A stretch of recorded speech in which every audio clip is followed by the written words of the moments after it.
Today is the 18th of June and I continue reading The Last Barrier, a Sufi journey by Reshad Feilds. This is his own account. This was published in 1976 and it plays largely in Turkey. He has met his teacher Hamid and we are now in chapter 6. Trust in Allah, but tether your camel first. Proverb. And another quote from Mevlana Jalaluddin Rumi. If thou wilt be observant and vigilant, thou wilt see at every moment the response to thy action.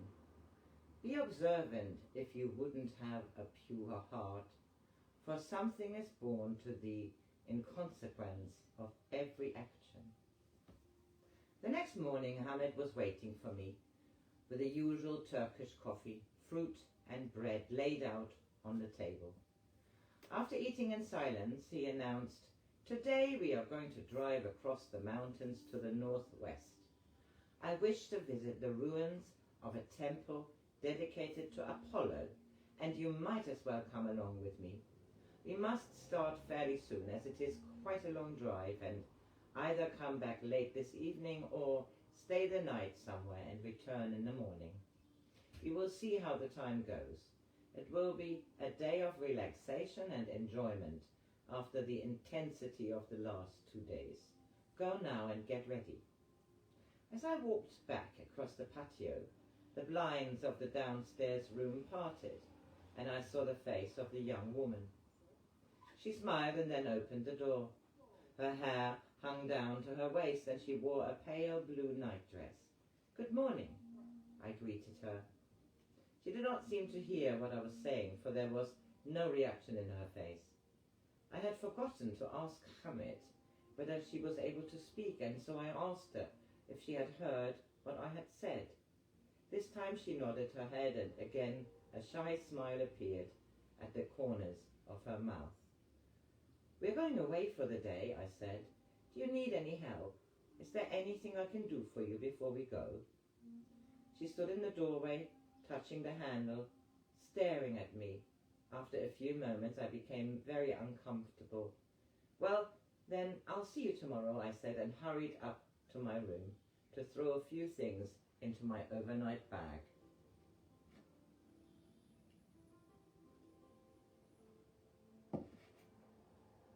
It was nearly noon before we set off in the car. Everything had taken much longer than I expected. Hamid had disappeared into the little side room behind the curtain for a couple of hours. I had piled the old Mercedes with provisions for the journey, enough for several meals if necessary, as we would be travelling across some very wild country. The car was very old, and although the engine worked well enough, the brakes were bad and the tyres were quite bald. As we started out, I expressed my doubts about the length of the trip and the condition of the car. Hamid was irritated. Trust, he said. "Put your trust in God, and don't worry. We have done all that we can with the car, and so what more is expected of us?" In one of the small towns we stopped in an outdoor cafe for coffee. Sitting beside us was a young man in his early 20s. Inevitably he struck up a conversation with Hamid. Although they spoke Turkish, I gathered that the conversation had to do with our trip. The man explained something with many gestures, sketching an invisible map on the tablecloth with his fork. Eventually he shook hands with us both, excused himself with many bows, and left the cafe. "What was that all about?" I asked. "He tells us that a new road has been opened just this past week, and that it would save us at least 2 hours of driving. Apparently it goes over the mountain, while the old road goes down the valley. He said that it is a very good road, a little steep at the top, but the car would certainly make it with ease. If we don't take it, then we will have to stay the night somewhere, because we have left it so late, and I would prefer to get there this evening." As we started out towards the new road, Hamid grew very jovial. I'd never seen him in such a happy mood, so completely relaxed. One of his hobbies was designing gardens, and all the way along the road he pointed out different shrubs and plants, describing their characteristics and medicinal properties. Just as we started off onto the new road, he ordered me to stop the car outside a tiny cafe.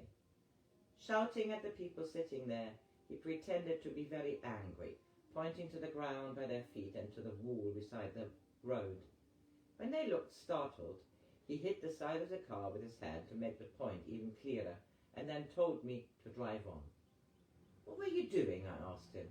I told them that they were ignorant fools, because they were totally unaware that they were surrounded by a rare herb which kills the parasites that infects everyone here.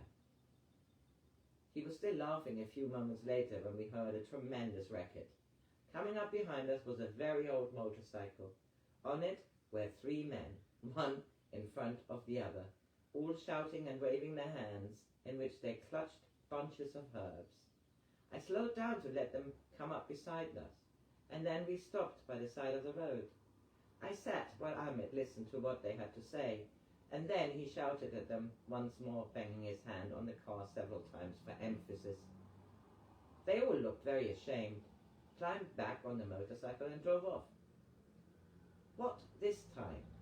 Oh, the idiots, they brought the wrong herbs. If they had taken those herbs, they would have been in the bathroom for a week. It was that sort of day. Thus far, everything had been light and easy, and even the car seemed happy with the journey. The ominous rattling from the engine had ceased, and although the road was now so steep that we were travelling in second gear, everything seemed fine. Little by little, however, the condition of the road deteriorated, until I realized that it wasn't really a road at all. It had started out as a good, fairly flat dirt road, but now it was giving way to what could only be described as a cart track. It was so narrow that even if we had decided to turn around, there would have been no chance. And if I were forced to stop the car, it was very doubtful that the brakes would hold on a steep incline. I began to get very frightened, and as we rounded each bend, the situation grew worse. A rock face rose up on the left, and on the right-hand side was a sheer drop of about 1,000 feet.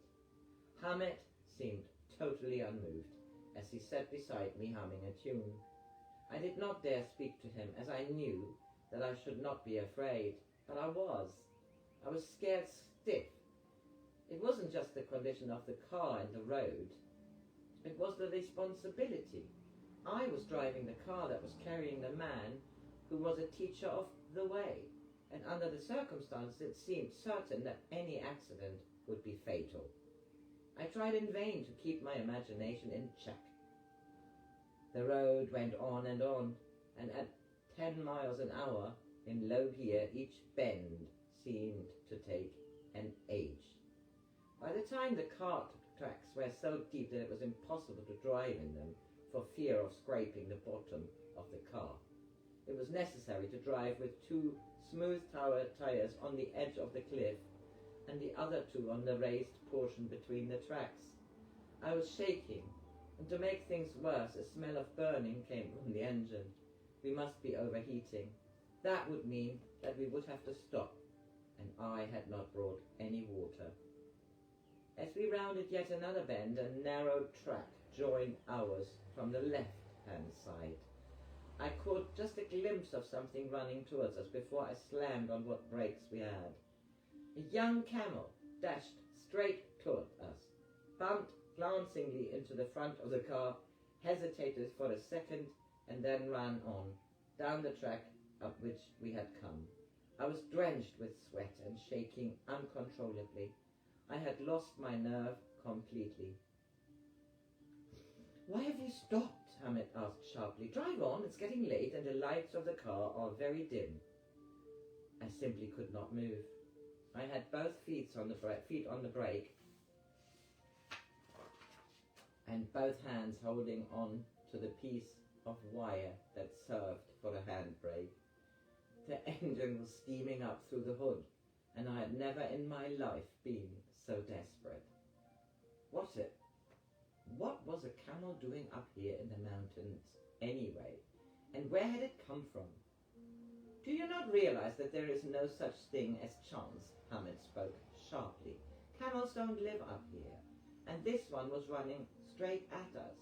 If you had not reacted quickly in the way you did, it would have knocked us over the precipice. Will you please stop shaking and drive on? There may be other animals on this mountain, but that one wasn't really a camel at all. But it was a camel, I protested. We both saw it. How do you know, you idiot? You saw a camel, but it was a pretty strange camel to behave in the way it did, don't you think? What do you mean, Hamid? By this time I was almost crying in frustration and fear, unable even to change my position in case the car should roll back down the hill. I mean that there was a camel and it was not a camel. Now will you please pull yourself together and drive up the mountain before I get really angry. I made one final effort and at last managed to get the car moving. The road seemed to go on and on.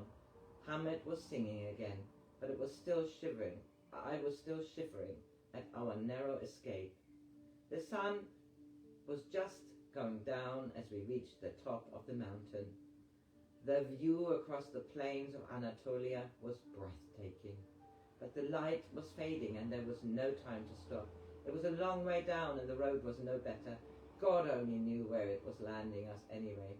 Obviously the man in the cafe had not known what he was saying when he told us to take this route.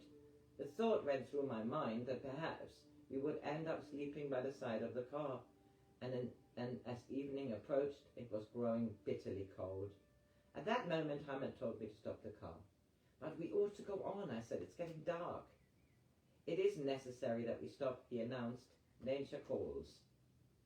He disappeared into the bushes and some time later emerged, singing away to himself as though nothing had happened, as though everything was just as it ought to be. Drive on, he said, as he got back into the car. On the way down the hill, his mood started to change. First he stopped singing, and then he became very silent. I tried to talk to him and to question him further about the camel, but he would not speak and stared stonily at the ground in front of him. When the mule track once again began to resemble a road, we were at the bottom of the mountain. Ahead of us stretched a long, perfectly straight road, newly tarmacked.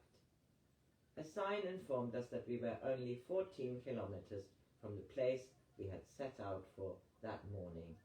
We've made it, I shouted, and at that moment there was a tremendous crunch beneath the car and we ground to a halt.